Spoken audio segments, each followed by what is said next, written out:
Сайн байцгаана уу?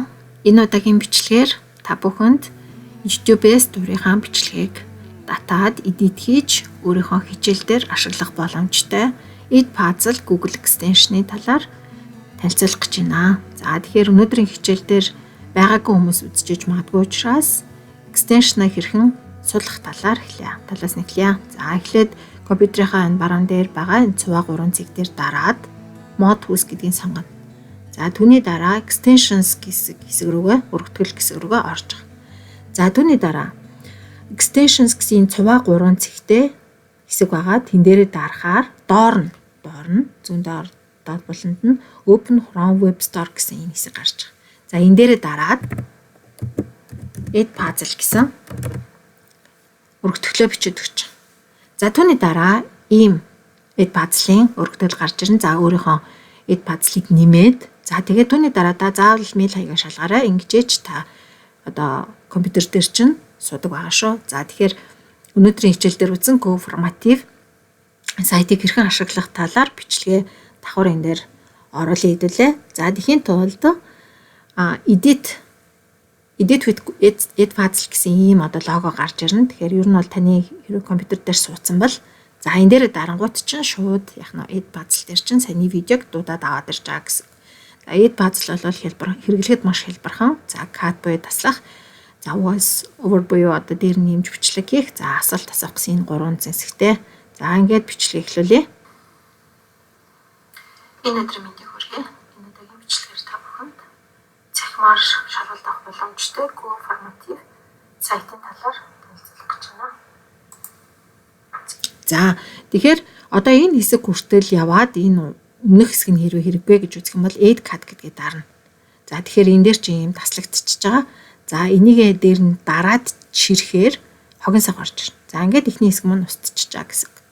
За одоо цаашаа явахын тулд нэрээ дарна. За эхлээд асуултаа оруулъя. За асуултаа оруулахдаа эхлээд бол олон сонголттой, за нээлттэй хариулттай, тэмдэглэл өвчих гэсэн ийм 3 хэсэгтэй.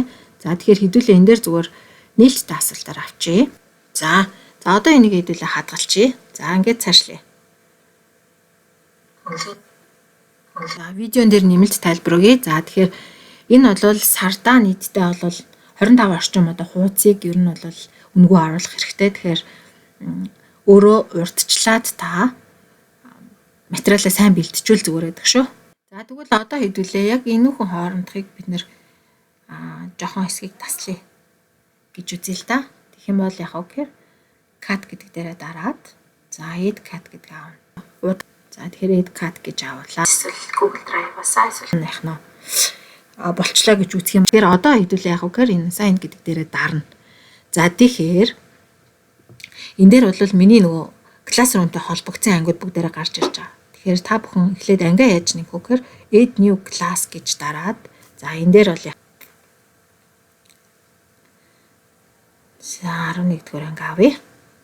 За энэ дээр болохоор за history-гоор page-ийг за ингээд create class буюу шинэ анги үүсгэж харуулж байгаа. Энэ шинээр орж ирсэн анги маань гараад ирчихэж байна. За тэгэхээр хэдүүлээ яг зүгээр энэ шинэ ангиа бол ингэж нээл гэж харуулж байгаа. За тэгвэл Classroom руугаа яаж холбох вэ гэхээр энэ дээрээ дарчаад энэ хажуу талд нь connect LMS гэсэн юм класс гэсэн юм байгаа. Тэгэхээр энэ дээрээ дарахаар Classroom ч гараад ирдэг. Тэгэхээр өөрөөр хэлбэл таны Drive дотор ч хичнээн Classroom байна. Шууд тэрлүүж ингээ холбогдчихно гэсэн. За тэгэхээр хуучин энэ дээр нөгөө 11-р анги маань сонгогдсон байх учраас ингээ харагдаж байна. За одоо огт сонгогдоогүй зүйлүүд маань байх ёстой. За тэгэхээр хэдүүлээ огт сонгогдоогүй нэг homeroom teacher-ыг сонгочих да. За тэгэхээр шинээр үүсэж байгаа тохиолдолд ингэж хийгдэх нь шүү дээ, тийм ээ. За тэгээд мэдээж ангиа сонглоо. За энэ дээр болохоор яг нь өөрийнхөө subject-ийг сонгочихъя. За ингээд яг нь тухайн анги руу чинь ороход бэлэн болчихж байгаа. За import classes гэдэг ингээд арч. Тэгэхээр хэдүүлээ хугацаагаа тавья. За тэгэхээр энэ дээр харахтаа бол яг үгээр хизээ тавих болгосон ч болно доо. За тэгээд нэг цагт тавьчихъя гэсэн юм байдлаар хадгаллаа. За тэгээд энийг яг хийхээр за 2 сарын 28 хүртэл энийг бол үзэж болно. За энэ хугацаанд үзсэн байх хэрэгтэй шүү гэд ингээд тавьчих.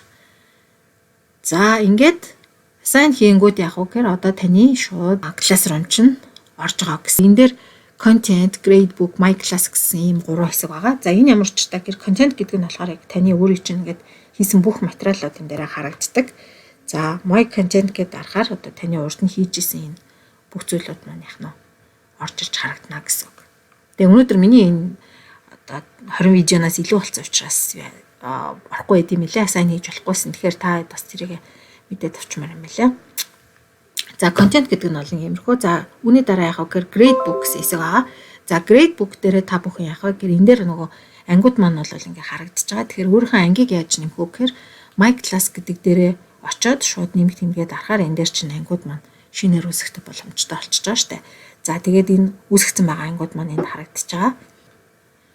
За тэгэхээр энэ одоо видео маань ингээд орсон байгаа. За энэ дээр юу байх хэвээр гэхээр нөгөө хугацаа маань байх хэвээр. За тэгээд хин энэ одоо classroom-д байна гэхээр энэ угнаад л ганцхан байгаа юм байна. За хүүхдүүдийн хийсэн материалыг яаж харах вэ гэдэг. За энэ дээр болохоор яг гэхээр нөгөө оролцсон байгаа материалуудаа харж болно. За тэгэхээр одоо жишээлбэл LSS дээр энэ нөгөө урт талны яриж байгаа гэхээр нөгөө хэдийнээс эхлээд хийсэн материалуудаа та харах вэ гэж байгаа. Тэгэхээр энэ дээр ингэж энэ дээр хадгалагдах хэрэгтэй. За тэгэхээр урт нь хийсэн юмнууд ингээд бүтнээр харагдчихаа. За юу нэг хайтахан эд бацлын юу нэг хайтахан гэхээр ингээд таны оруулсан бичлэгүүдийн чинь хүүхдүүд хэдэн минут үзсэн байна гэдгийг ингээд харах боломжтой. За тэгээд хүүхд хэдэн минут зарцуулсан байдаг гэдгийг харах боломжтой. Гингүүд таны тавьсан дүнгийн чинь шууд энэ дээр дундчлаад гаргаад өчтдөг баг. За тэгээд дээр нь яг гэхээр энэ экспорт хийгээд авчиж болно. Одоо өөрийнхөө хүүхдүүдийн тавьсан дүн маань хэдэн минут яасан байна гэдгийг та шууд экспорт байдлаар яхна үзэх боломжтой гэсэн байна. За тэгэхээр одоо би энэ тавьсан бичлэгийнхаа дүн гүнлэгийг яаж хийх вэ гэхээр энэ одоо энэ хүүхдүүд хариулсан байгаа гэж харагдах нь шүү дээ. Тэгэхээр одоо энэ дээр жишээлбэл за хасрын асуулт энд ороод хариултанд ороод ирсэн. Энэ хүүхд зөв хариулж чадаагүй гэд шууд энтрээ тавьчихаа гэсэн. Энтрээ дарчижаа гэсэн. За тэгвэл одоо төгөлдрийн хариулт гэдэг ингээд зөв дээр нь дараал явчихна. За гих мэдчлэнгээр хүүхдүүдийн маань хариулт бол яхна энэ дээр ингээд бүтэн ороод ирчихдэг байна. За ерөнхийдөө бол нэг иймэрхүү л да. Тэгээд гол нь яг гэр нэг онлайнаар шууд хянах боломжтой учраас хүүхдүүдтэй материалаар ширлэл хин хийж гэн хэдэн минут хийж гэн хинийн юм хийхгүй байх уу гэдгийг шууд хараад явах боломжтой гэдгээр бас их давуу байгаа. Тэгээд анализ хийж болдог. За ийм сайхан програмыг танилцуулж өгсөн шинэ агштаа за тэгээд даган сургасан Бат Илгэртэй за хамтран ажиллаж байгаа та бүхэндээ маш их баярлалаа. Цаг зав зарцуулан миний видеог үзсэн баярлалаа. Амжилт хүсье.